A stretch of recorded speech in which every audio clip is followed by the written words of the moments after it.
Если вы ищете место для отдыха, то эта передача для вас. И да, с вами Альбина Касимханова и Дмитрий Каретко. Это башкирские каникулы, и мы в Мелеузовском районе. Здесь национальный парк Башкирия, шикарное Нугушское водохранилище и вкусная ремесленная продукция. И не забывайте про активный отдых, Альбина Фаритовна. Не забывай, я уже свой маршрут составила и готова отправиться по нему. У каждого из нас свое видение того, каким должен быть отдых. Мы разработаем свой маршрут, и каждый создаст свой авторский тур. Все как обычно. Приятного просмотра!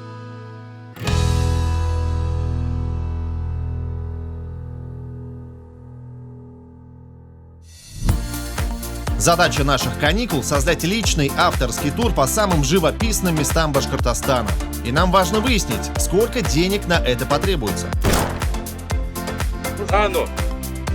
Ведущие программы Дима и Альбина выясняют, кто из них потратит на путешествие меньше. И отдохнувший на большую сумму должен будет выполнить задание более экономного. Смотрите, наслаждайтесь, узнавайте республику вместе с нами. Итак, наши каникулы начинаются.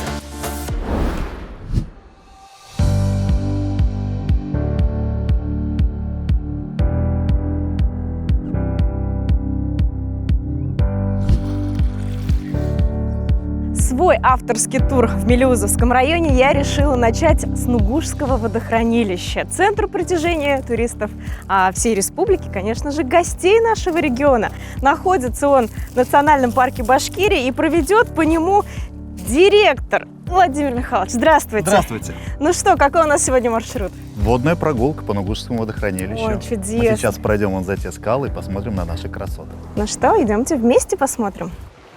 Прекрасное Нугушское водохранилище – едва ли не самый популярный башкирский водоем у туристов. И начать свой тур с водной прогулки на катере было очень правильным решением в знойную жару. Легкий бриз, свежесть от воды и умопомрачительные виды лесистых скал вокруг.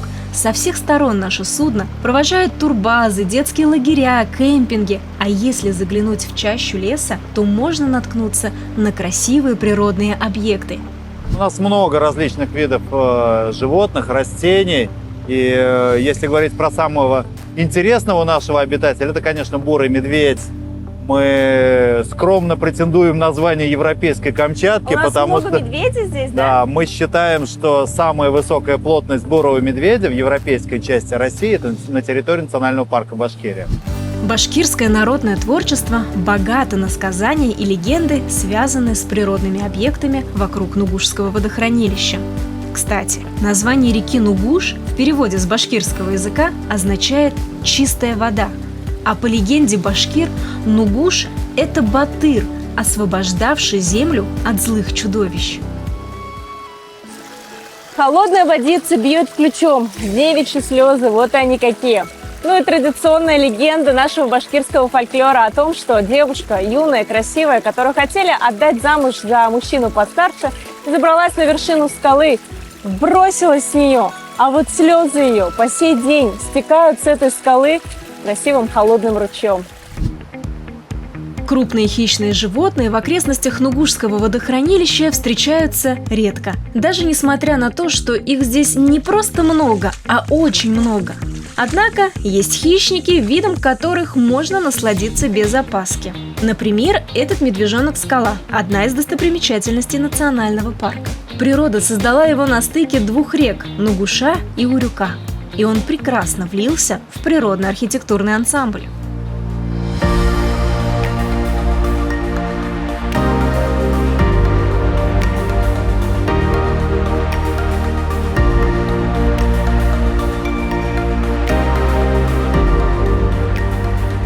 Ниже по течению на высокой скале памятник советскому прошлому. Профиль вождя Владимира Ленина, за создание которого авторы в свое время получили звание и почет коммунистической партии. И все настолько гармонично, величаво и при этом уютно, что хочется забыться и заниматься созерцанием.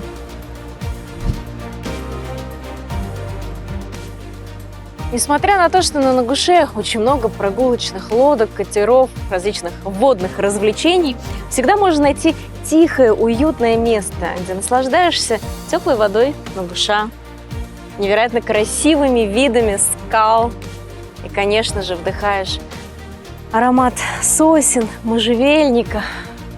которые успокаивают и которые приглашают возвращаться сюда вновь и вновь. Прогулка по Нугушу может быть разной. На катере, на банане, на паруснике. Но самое волшебное во всем этом великолепии – тонкая граница между дикой природой и насыщенным миром людей.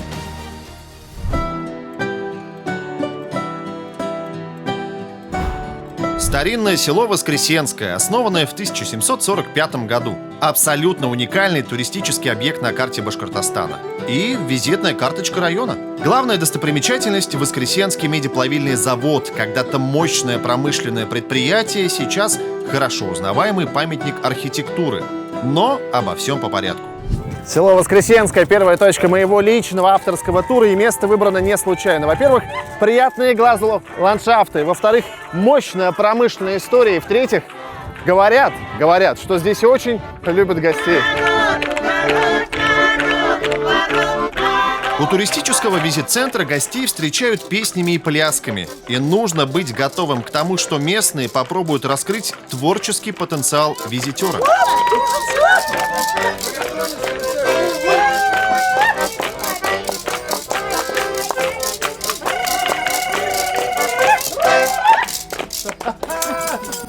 Здравствуйте! Здравствуйте, здравствуйте. Вот вы задорные, конечно. А? Мы такие. Здрасте. Мы только такие. Такое ощущение, что здравствуйте. мы сегодня на каких-то выборах. Так все красиво. Да, А это все воскресенские жители? это все воскресенские. Здравствуйте. У вас очень красиво, я вам скажу. У нас замечательно. У нас самое одно из лучших сел всех времен и народов. В мире, В разумеется. мире, только в мире. Нет, только в мире. Скажите, пожалуйста, а почему здесь в свое время находился телеграф? В округе не было нигде, в больших городах не было, а здесь был. Ну, потому что завод-то сам по себе представлял огромное значение и телеграфировали даже в Америку. А Америка при чем? Какая Америка причем? Америка самое непосредственное отношение имеет.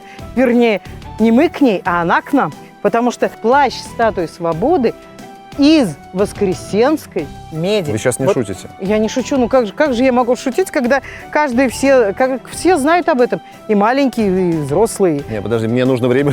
Плащ статуи свободы сделан из меди, которая была обнаружена здесь, переплавлена и отправлена в Америку, в Нью-Йорк. Совершенно верно. Обалдеть. Конечно. А вот и красавец Воскресенский медиплавильный завод. Первый в этих краях. Дух захватывает от старины и красоты. Богатые природными ресурсами окрестности предопределили появление завода именно в этих местах, на берегу речки Воскресенки. Территория была хорошо укреплена и защищена пушками, чтобы народные волнения не могли остановить предприятие, к слову, очень выгодное. Только за первый год работы Воскресенский завод выдал 15 тысяч пудов чистой меди. Продукция отправлялась в самые разные уголки страны и использовалась в основном для производства пушек и снарядов. Конечно, место удивительное. Как они строили на века. И, вы знаете, этот завод видел, если не все, то очень многое. Великий труд каторжан. Он видел Пугачевское восстание. Это место былых имперских промышленных побед. А сейчас я в своих бежевых мокасинах хожу, прогуливаю, здесь любуюсь. Так завод и проработал до 1902 года, ставшего сложным для всей промышленности империи. Но его богатая история не канула в лету. Сейчас этот удивительный памятник промышленной архитектуры – место притяжения любителей старины. А все село Воскресенское – буквально музей под открытым небом. Наталья Владимировна, спасибо вам большое за рассказы, экскурсию. Приезжайте еще. Вы Я проголодались? Видно, да? Так пойдемте, Надежда Ивановна ждет вас. И она вас познакомит с рецептом нашей знаменитой воскресенской лапши. Которую, что вы... Которую ели наши мужики, когда уходили на медные рудники. Я иду к Надежде Ивановне. Пойдемте.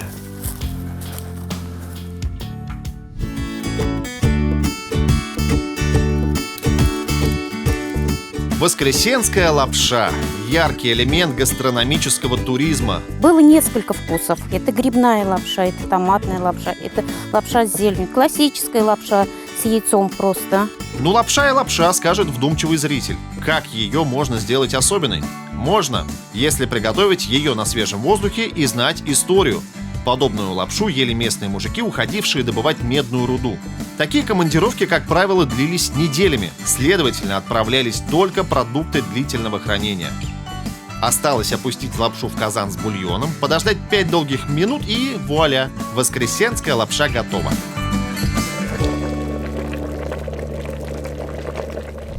Лапша, которую сам нарезал. О, хорошо. Мне, конечно, интересно, как выглядит вот эта нестандартная воскресенская лапша, по вкусу как она.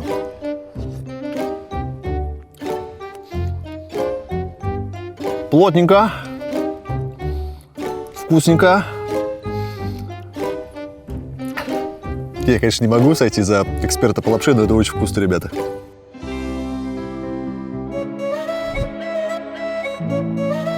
Воскресенская церковь – еще одна ярчайшая точка на карте села. Полуразрушенная, но восстанавливаемая, она так логично вписывается в ландшафт и создает такую мощную ауру, что не посетить ее нельзя. Тем более, что эти места с большой уверенностью можно назвать святыми. —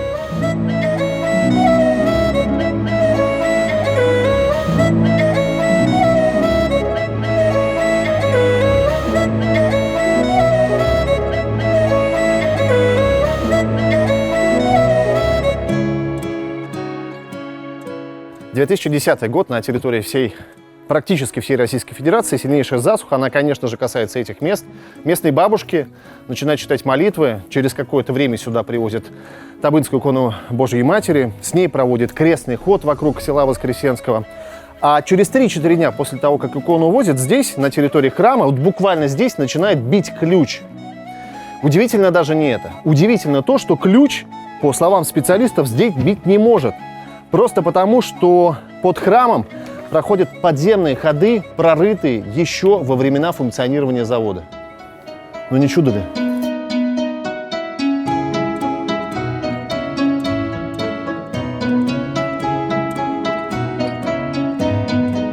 Говорят, что Емельян Пугачев побывал на богослужении в церкви села Воскресенское, но не в этой, а в деревянной, что сгорело.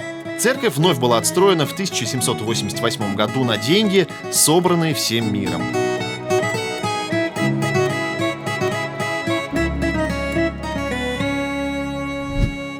Ух ты, какая крутая лестница. Слушайте, ну, сантиметров 40 высотой каждая ступень. И такая приятная прохлада. Так, высота метров 5. А, вот как оно все. Ну, в общем, достаточно круто.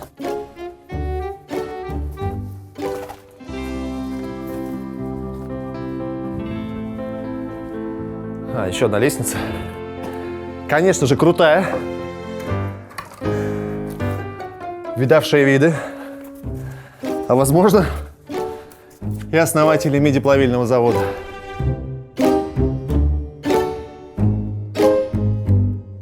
Еще одна крутая лестница. Покорена. Здравствуйте. Здравствуйте. Дмитрий. Игорь. Игорь, очень приятно. Говорят, вы очень классный звонарь. Наверное, да. Наверное, вот и посмотрим. Давай посмотрим. Можно, наверное. Поехали. Поехали.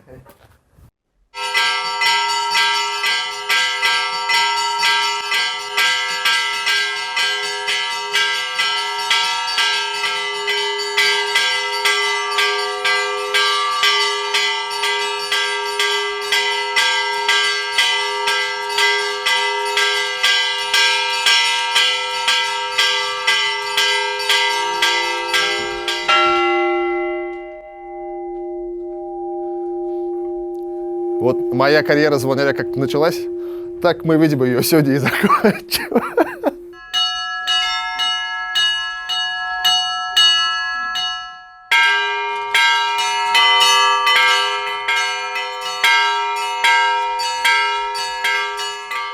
Меня опять оглушило. Но это абсолютно волшебные эмоции, друзья. Это просто фантастика. А виды какие. У меня всплеск адреналина просто дикий. А у вас лучшая работа на Земле, Игорь? Да.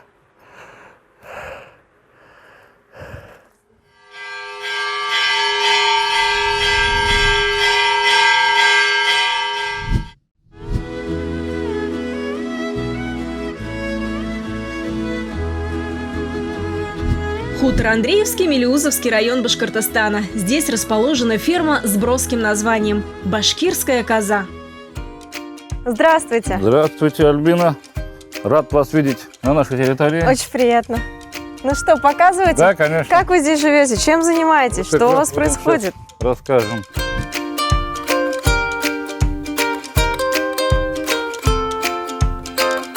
Основная деятельность нашей фермы – это обеспечить себя продуктом питания, излишки продавать. Для этого было определенное место выбор, непростой выбор был. И мы находимся на границах национального парка, это биосферный резерват, где и родник чистый. Ну, в общем, с такой позиции мы выбрали себе место.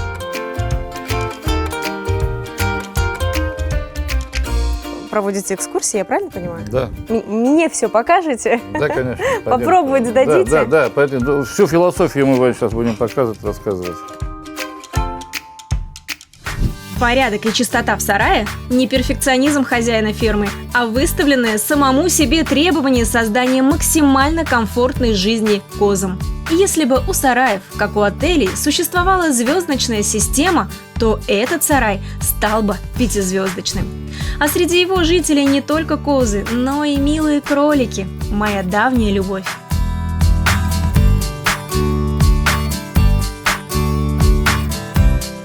Так, а козы где? А козы пасутся. Мы можем их посмотреть на поле.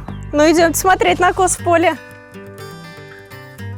Далеко-далеко на лугу пасутся козы на выпасе, поглощают полезные травы и греются на солнышке. Эдуард, ну козы пасутся в естественной среде, не все время в загоне, да? Да, это основа, чтобы у нас козы были не стоилого содержания. Они пасутся. Мы именно в это время сыры делаем.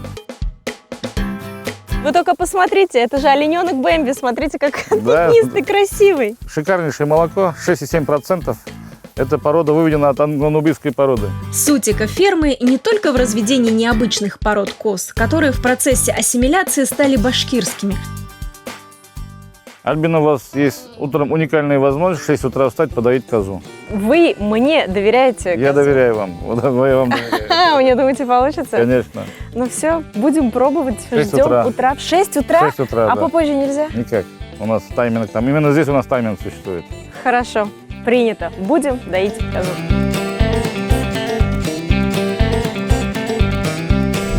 Сейчас идем в цех. Нам надо будет одеть халат. Ну, раз надо, так наденем. Тут целый процесс производства молочной продукции. С утра свежайшее молоко, сметана и сыр. Много сыра. Самого разного сыра. Вау. Но он еще не созревший? Нет, он его переворачивается, наблюдается он тут. То есть, я говорю, у нас 72 часа происходит, пока отсюда сыр. Из молока превращается в такую Такой. готовую форму. А потом еще почти месяц ежедневное наблюдение за ним, переворачивание, кислотность, проверки идут, потом только они уходят в погреб.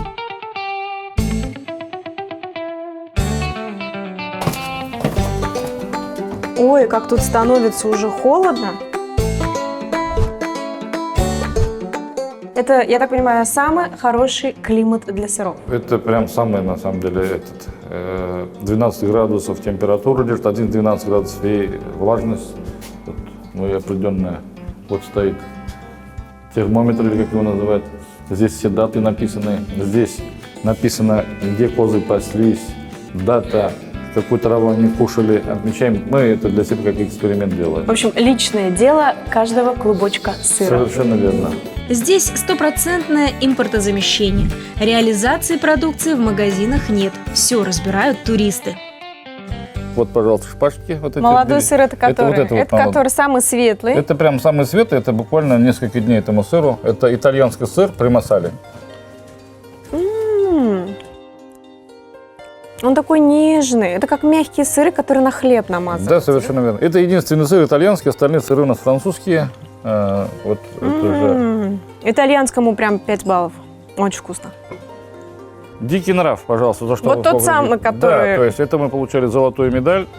То есть золотую медаль мы получили в республиканский вот у нас, вот за камамбер и вот за дикий нрав. Внимание, сыр-медалист. Да. А вкус-то знаете чего? Чего? Ну, понятно, что молочный вкус, но он такой кисленький.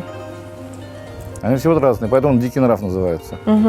Вот этот другой будет, вот этот другой будет. А, это все дикий нрав? Это все дикий нрав, и вкусы будут разные, вы будете там, это будет зависеть от того, что где козы пастись. Вот это попробуйте, вот это попробуйте. В общем, я сейчас буду пробовать все.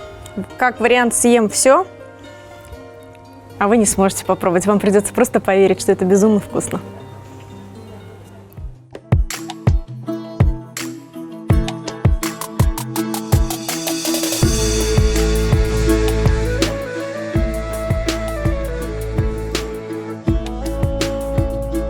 Берег Нугушского водохранилища изобилует базами отдыха, но для ночлега я выбрал этнопарк Иная с юртами, лошадками и умиротворяющей тишиной.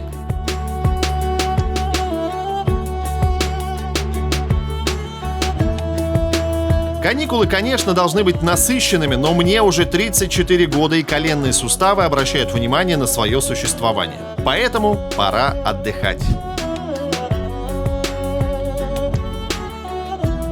У этнопарка особая атмосфера. Туристы приезжают сюда в хорошем смысле оторваться от реальности со всеми ее проблемами, ипотеками и пробками в центре в час пик.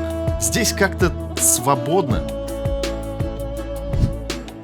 Все-таки есть места на территории республики, где время словно бы останавливается. И это, на мой взгляд, идеальное завершение, хоть и не рабочего, но очень насыщенного дня. Только посмотрите, берег Нугуша, этот легкий озерный бриз, который формирует окончательное впечатление об этих удивительных местах.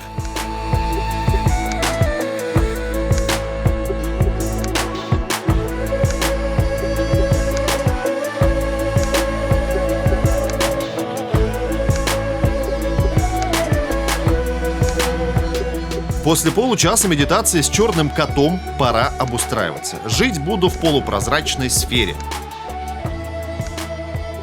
Всем привет, уставший, где-то немного перегоревший, я добрался до места своего ночлега и фирменный традиционный рум-тур у Дмитрия Каретко. Поехали. Короче, это полусфера, где я буду ночевать. Соник, концептуальные светильники, печь, гигантская кровать. Это то, что я особенно заприметил. Кресла удобнейшие. Да, ну и литература, которая будет позволять мне сегодня предаваться размышлениям, книга о птицах, иные сказки.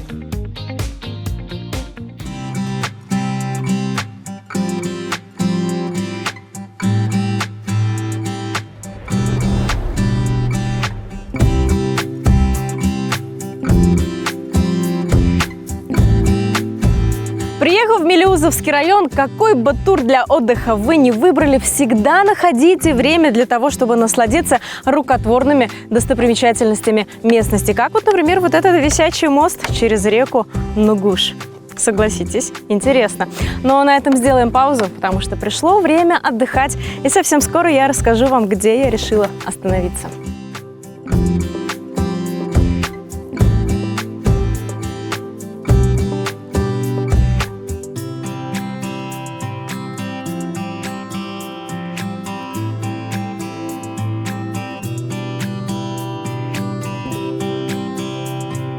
Я на месте. Остановиться я решила в гостевом домике экофирмы «Башкирская коза». Сейчас я покажу, что у меня здесь окружает.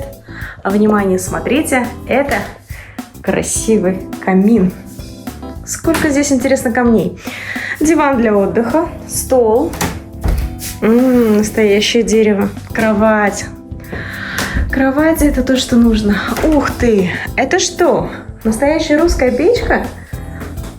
Кстати, на ней тоже можно спать. Давайте попробуем залезть. Так, вид отсюда классный. Забраться оказалось несложно. С целью максимального погружения в атмосферу этнопарка принято решение поучаствовать в китайской чайной церемонии. Откровенно говоря, для привыкшего пить пакетированный чай эта церемония сродни получению высшего чайного образования. После 19-й чашки чая потянуло на разговоры, тем более, что и компания собралась интересная. Кстати, откуда вы родом? Из Москвы. Все, почти. Вы здесь из Москвы, в Башкортостане, на Нугуше. Что тут делаете? У нас тут гастроли цирка. Серьезно? Вы Да, мы артисты как раз цирка? сейчас закончили гастроли по Башкирии. Вот как раз сейчас последний город был Мелеуз. В общем, был такой небольшой тур по Башкирии. Здесь стартовали наши гастроли. Вот у нас специальный пластиковый лед, который мы с собой возим, мы его выкладываем, покрываем силиконом, по нему катаемся, показываем трюки. У нас около 10 номеров. Здесь льда-то нет, к сожалению, на Нагуше. Ну, на Нагуше льда нет, но если мы можем на полу уже работать. А вы можете что-нибудь показать нам? Да, можем, конечно. А потом началось шоу у костра.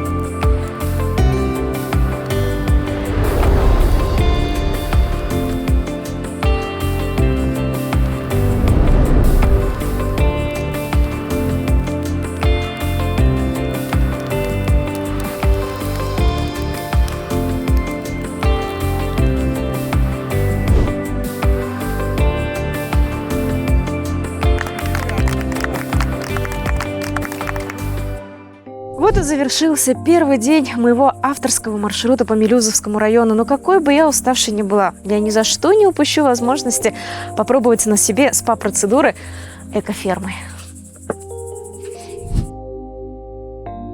Первая процедура, которая должна пройти в рамках спа-программы, это баня. В общем, идем в баню, друзья.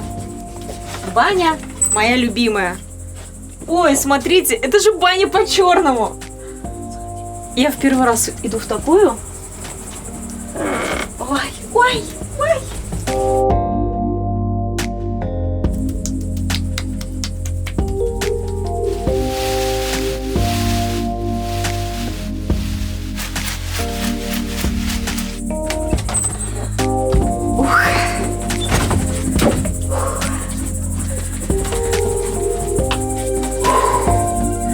Огонь, а не баня.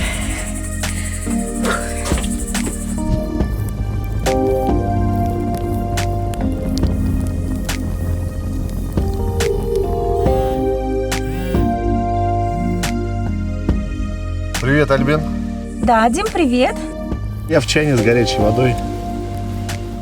Под небом настоящим, под звездами. В общем, да, мне все очень хорошо. У тебя как? Слушай, ты не поверишь, я сейчас принимаю ванну Клеопатры. Ее, между прочим, делают только избранным. А, ну скучно, да? Понятно. Ну ладно, я еще поваляюсь. Давай, добрых снов. И не забывай тратить деньги. Да-да. И тебе добрых снов.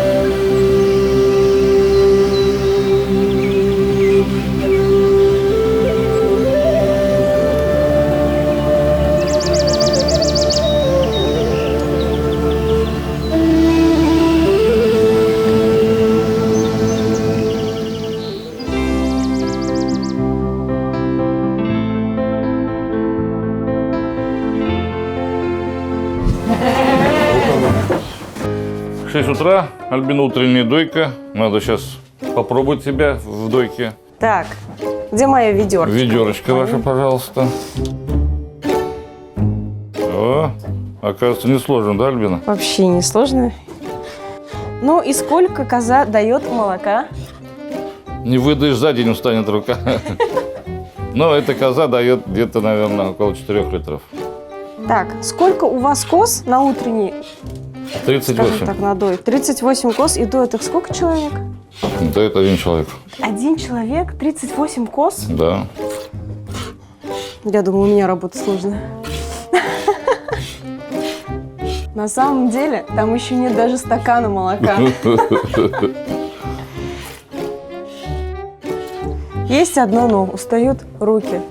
Можно я пойду? Да, конечно. Вот сколько у меня получилось. Стакан надоели. Стакан на себе на завтрак я, конечно, надоела. Когда день начинается в 6 утра, да еще и с крайне необычной процедуры дойки козы, завтрак должен быть сытным. Поэтому каша, сыры и козье молоко. Шикарное начало дня. Сегодня я планирую посетить еще один водоем, который по масштабам мало уступает Нугушскому водохранилищу.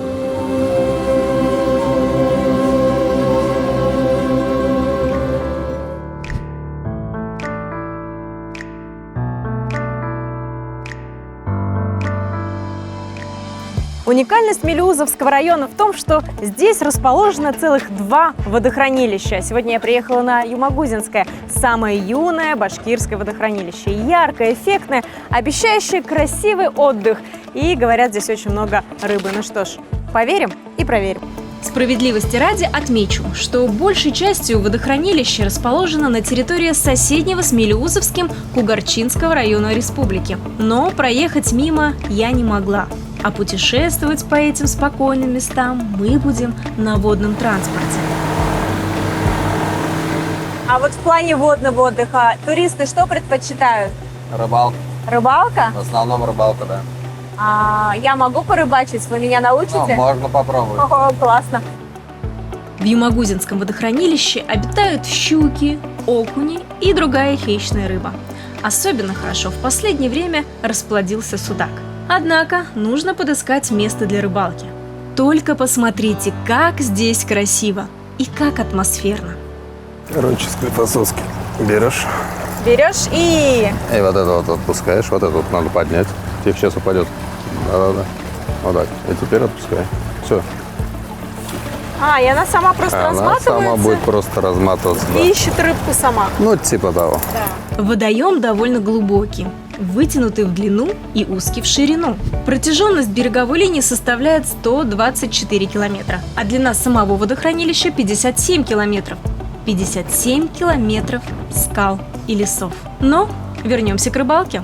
Ловись, рыбка! Большая и маленькая, золотая, простенькая, да какая-нибудь уж, поймайся! Не могу же я уехать без рыбки на ужин. Прокормить себя надо.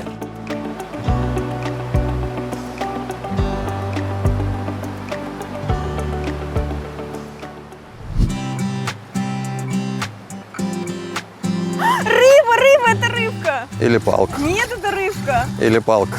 Рыбка. Или палка. Это рыбка! Настоящая! Держи.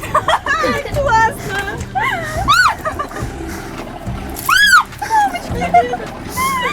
Классно! Это маленький, его отпустить надо. Это кто? Это судак. Это судак. Есть его мы не будем. Пусть живет и растет. А можно желание загадать? На. Колючий. Колючий. И вот так, да? Да. Руки аккуратно. Колючий. Вот как я возьми, вот так. Он же скользкий. Скользкий. И холодный. Загадываю желание. Все. Все. Отпускаю. Плыви. Уплыла. Это была моя первая рыбка. Юмагузинское водохранилище. Такое красивое и такое загадочное. На этом мои каникулы подходят к концу. Но я обещаю себе вернуться сюда.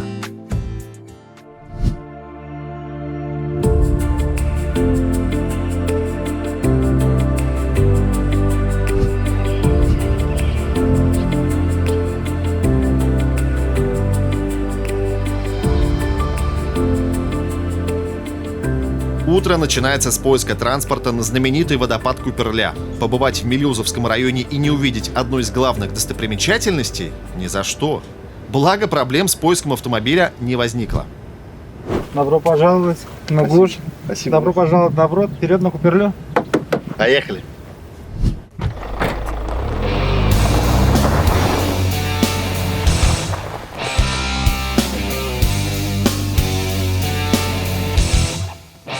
Замечено, что там, где дороги представляют собой скорее направление, чем скоростные хайвеи, виды самые завораживающие. По пути на водопад огибаем Нугушское водохранилище, пересекаем горные реки, радуемся лесной прохладе.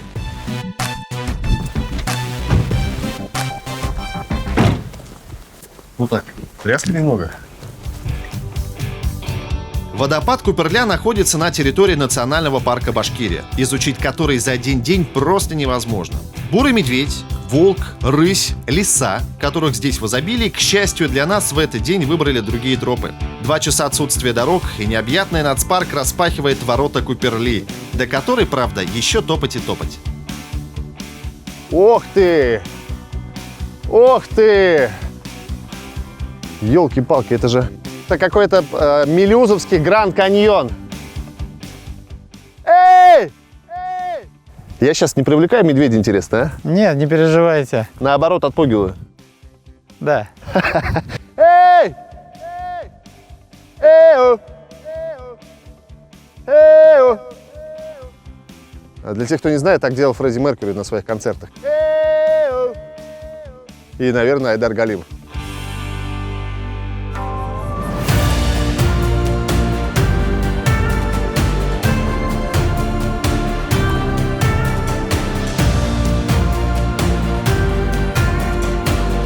Умопомрачительные виды скал, ущелий, долина реки Нугуш и одиноко растущая прямо из скалы сосна. И у нее своя прекрасная история. Куперлинская сосна, произрастающая прямо из скалы. Настоящая знаменитость. Ее возраст более 150 лет. Каждый считает своим долгом сделать фотографию на ее фоне. И, конечно, это самая известная сосна, произрастающая на Южном Урале. И ваш покорный слуга считает своим долгом сделать то же самое, что и делает большинство. Запилить селфи на фоне этого удивительного дерева.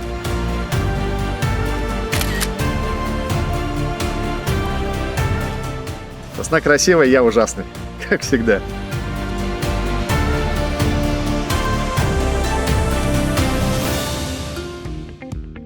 Пеший путь до водопада совсем не сложный и не требует особенной физической подготовки. Лесистая местность, приятная прохлада и отдаленный шум воды – вот спутники туриста в этих местах.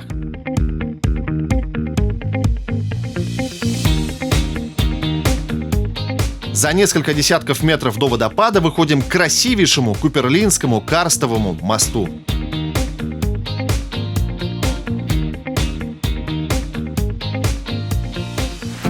Я уже не знал, что меня что-либо еще удивит после одиноко растущей на скале сосны. Но, уважаемые друзья, просто посмотрите на эту красоту за моей спиной.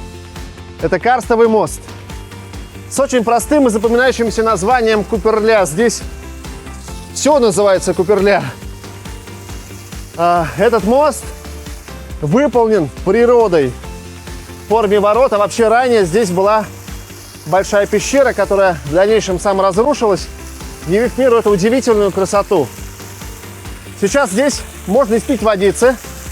Одинокий уставший путник только об этом и мечтает. И сегодня достаточно жарко, поэтому я, с вашего позволения, попью водички и готовлюсь удивиться еще раз, потому что Куперлинский водопад, он еще ниже.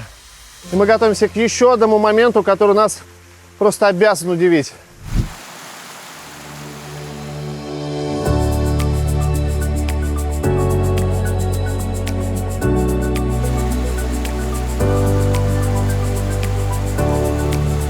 Добрались.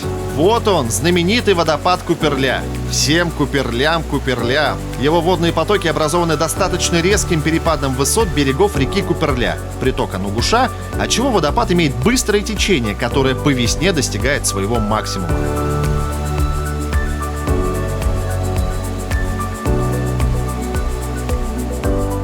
Это финальная точка нашего куперлинского маршрута, собственно, водопад. А вообще национальный парк Башкирия – это и водопады, это и удивительно высокие скалы, это красивейшие деревья.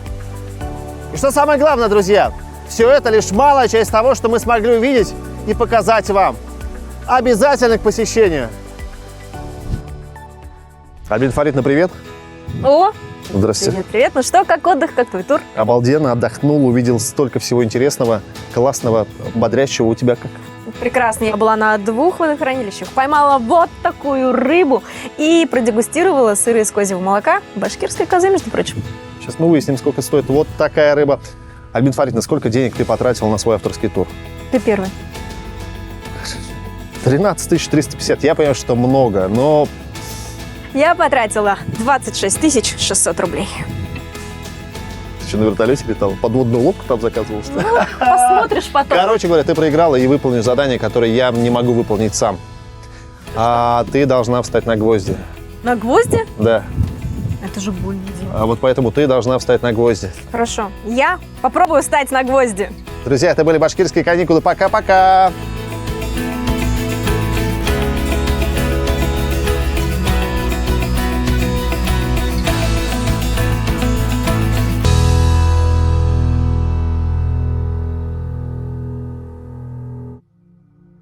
Я, конечно, давно хотела это попробовать, но вот чтобы так...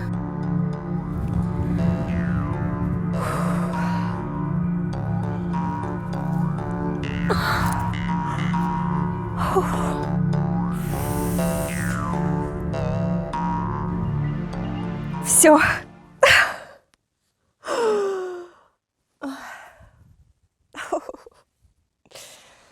Это больно. Это очень больно.